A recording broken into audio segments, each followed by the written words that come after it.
Hello friends, welcome back to study with Tiwari channel. तो कैसे हो आप सब। तो बच्चों, जैसा कि आपको पता है कि इसमें हम अव्यय प्रकरण को पढ़ रहे थे।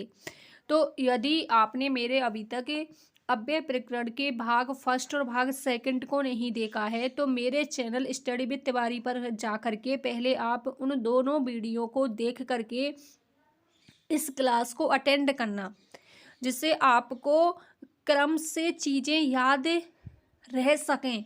जुड़ करके ही हम किसी टॉपिक को पढ़ सकते हैं, क्योंकि ये ऐसी चीज़ें होती हैं कि यदि हमने क्रम से नहीं पढ़ा तो हम एक दूसरे को एक के उदाहरण को दूसरे में और दूसरे के उदाहरण को तीसरे में मिक्स कर सकते हैं।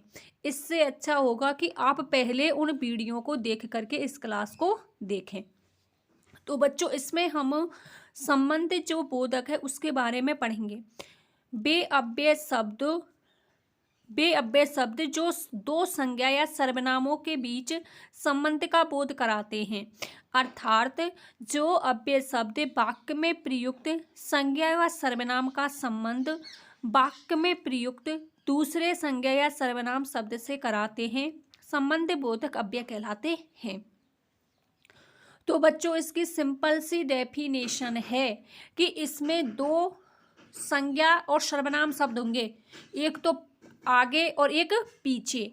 उन दोनों के बीच में आपको याद क्या रखना है, उनके बीच में आएगा के वर्ड आएगा और एक आएगा अव्यय शब्द। जैसे कि अव्यय शब्द आपको पता है, बाहर, भीतर, ऊपर, नीचे, ये होते हैं आगे पीछे, इनको तो आप जानते ही हो। और अब देखो, इसमें एग्जाम्पल के माध्यम से आप समझ सकते हैं। घर के बाहर बगीचा है, तो घर के बाहर बगीचा है, इसमें पूर्वविराम लगा हुआ है, तो ये एक पूरा सेंटेंस हो गया। तो बच्चों देखो, घर भी इसमें क्या है, संज्ञा, और बगीचा भी क्या है, इसमें संज्ञा। तो डेफिनेशन में क्या दिया हुआ था उसी से आप इस उदाहरण को समझो कि जो अव्यय शब्द वाक्य में प्रयुक्त संज्ञा या सर्वनाम का संबंध वाक्य में प्रयुक्त दूसरे संज्ञा या सर्वनाम के संबंध के बारे में बताते हैं, उन्हें संबंध बोधक अव्यय कहते हैं। तो इसमें घर और बगीचे के बीच में दिया हुआ शब्द है के बाहर। तो दोनों संज्ञाओं के बीच में जब कोई अव्यय शब्द मिले तो वो किस में जाएगा बच्चों, अव्यय संबंध बोधक अव्यय में जाएगा। अगला उदाहरण है इसमें, छत के ऊपर मोर नाच रहा है। तो आपको जैसा कि पता है, छत भी एक संज्ञा शब्द है और मोर भी क्या है, एक संज्ञा शब्द। तो छत और मोर दोनों संज्ञा शब्द के ऊपर जो संबंध बोधक अव्यय का जो सूचक चिन्ह है उससे जुड़े हुए हैं। आई होप आपको समझ आ रहा होगा बच्चों। तो अगला देखते हैं बच्चों। इसमें मैंने आपके लिए और भी एग्जाम्पल बताए हैं, जैसे कि विद्या के बिना मनुष्य पशु समान है। तो देखो, मैंने इसमें नीचे लिखा है कि विद्या क्या है, संज्ञा, और मनुष्य भी क्या है, संज्ञा, और के बिना जुड़ा हुआ है ये अव्यय। तो सिंपल है, आप आसानी से इस संबंध बोधक अव्यय को वाक्य में आसानी से समझ सकते हो। ऑप्शन में आप आसानी से निकाल सकते हो। आगे देखो, इसमें बच्चों विद्यालय के आगे तालाब है। तो देखो, विद्यालय भी संज्ञा हुआ और तालाब भी संज्ञा हुआ, ये दोनों अव्यय से जुड़े हैं के आगे। किससे जुड़े हुए हैं, के आगे अव्यय से। श्याम घर के बाहर खेल रहा है, के बाहर आ गया इसमें। विजय बाजार तक गया है, तो ये वेरी इंपॉर्टेंट है, बाजार तक संबंध बता रहा है, कहाँ तक, बाजार तक। हमें अपने परिवार की ओर ध्यान देना चाहिए। तो ओर का मतलब है यहाँ पे तरफ, और का मतलब होता है कोई दूसरा। राधा कृष्ण के साथ रास रचाती है, तो के साथ, राधा कृष्ण के साथ। मोहन सोहन के पीछे पीछे जा रहा है, मोहन सोहन के पीछे पीछे जा रहा है। तो इसमें आ गया के पीछे पीछे। तो देख सकते हैं बच्चों, आप इसमें आपको के पीछे मिलेगा, क्या मिलेगा, के पीछे। और एक तक को भी याद रखो कि हमें सफलता मिलने तक प्रयास करना चाहिए। एक एग्जाम्पल ये है, आप नोट कर सकते हैं, हमें सफलता मिलने तक प्रयास करना चाहिए। कब तक, सफलता मिलने तक। तो तक आ गया, तो ये जाएगा संबंध बोधक अव्यय में। तो बच्चों, यदि आपको कन्फ्यूजन हो रहा हो क्रिया विशेषण और संबंध बोधक अव्यय में, तो उसको भी मैं आपको इस क्लास में समझाना चाहती हूँ, तो आप क्लास में लास्ट तक बने रहें और ध्यान से मेरी बात को सुनें, जिससे आपका ये अच्छे से क्लियर हो सके टॉपिक। हम आगे देखते हैं, तो मैंने इसमें हेडिंग लगाई है क्रिया विशेषण और संबंध बोधक में अव्यय में अंतर। तो क्रिया विशेषण और संबंध बोधक अव्यय में आप कैसे अंतर करोगे? जैसे कुछ अव्यय शब्द ऐसे होते हैं जिनका प्रयोग क्रिया विशेषण और संबंध बोधक अव्यय दोनों में ही किया जाता है। कुछ अव्यय शब्द ऐसे होते हैं बच्चों जिनका प्रयोग हम क्रिया विशेषण में भी करते हैं और संबंध बोधक अव्यय में भी करते हैं। यदि क्रिया की विशेषता बताने के लिए प्रयुक्त हो तो क्रिया विशेषण कहलाता है, और यदि दो संज्ञा या सर्वनामों के बीच संबंध का बोध कराए तो संबंध बोधक अव्यय कहलाता है।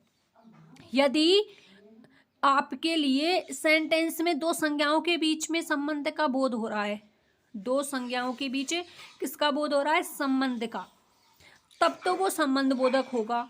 और यदि वाक्य में किसका, कुछ अव्यय और वाक्य में किसका बोध कराए?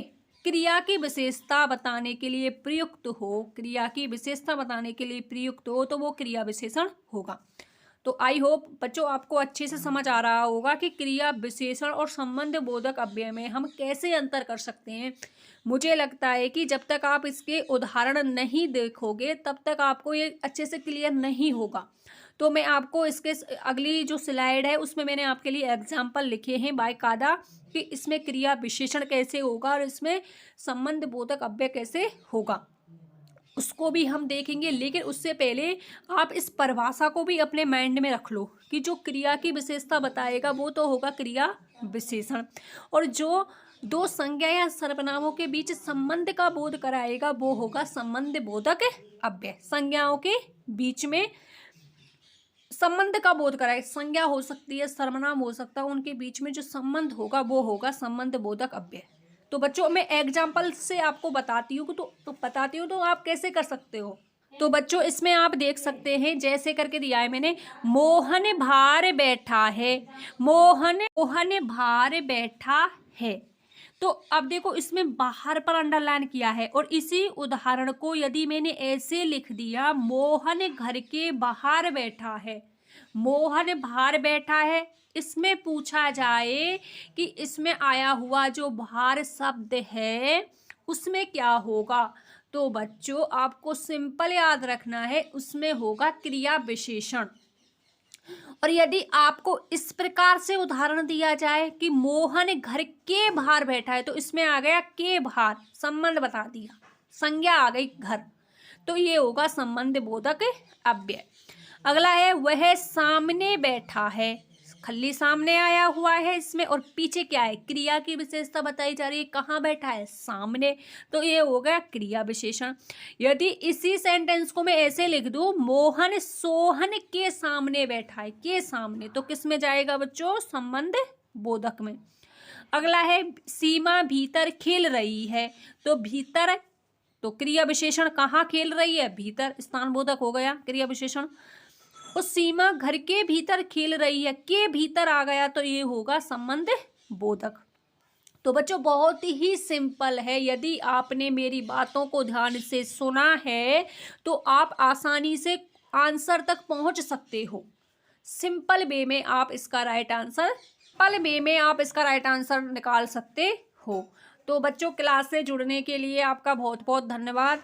और बच्चों छोटी सी रिक्वेस्ट है कि आप स्टडी विद तिवारी चैनल को ज़रूर सब्सक्राइब कर लेना यदि आप न्यू सब्सक्राइबर हैं, और बेल आइकन को प्रेस कर लें जिससे आने वाली जो न्यू वीडियो का नोटिफिकेशन है वो सबसे पहले आपको मिल सके। और आप बच्चों क्लास को ना ध्यान से देखा करें और सुना करें जिससे आपका टॉपिक अच्छे से क्लियर हो सके। तो नेक्स्ट वीडियो में हम इसमें पढ़ेंगे बच्चों आगे का जो प्रकार है समुच्चय बोधक अव्यय को। तो मुझे लगता है आपको ये अच्छे से समझ आ गया होगा। तो क्लास से जुड़ने के लिए थैंक यू सो मच। तब तक आप अपना ध्यान रखिएगा, मिलते हैं नेक्स्ट वीडियो में। Bye bye, take care all of you. मिलते हैं नेक्स्ट वीडियो में, तब तक आप अपना ध्यान रखिएगा। Bye bye, take care.